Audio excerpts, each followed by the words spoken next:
So you're like me and you're trying to get your car really light and you need to get the airbag out, or you just want to get the airbag out, whatever reason.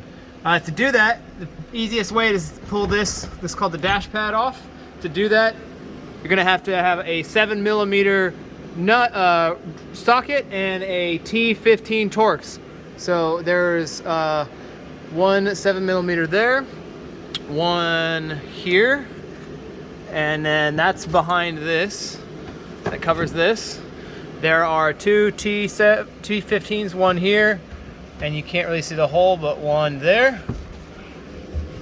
There are two 7mm underneath this little shroud, one on this side, one on that side. Underneath here, there's one there, there, and there. And on the other side, you have another one up here in the corner. There's one back here, which I already took out. I think I already pointed out that one and that one. And then I took out my glove box, but there are 4 bolts above the glove box. One there, there, there, and there. And then you should be able to pull this out of the way and pull out your airbag.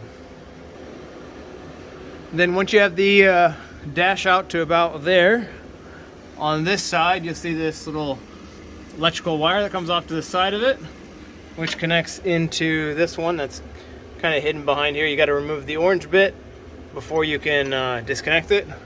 That's the power going to it, and then it's out enough that you can move it around.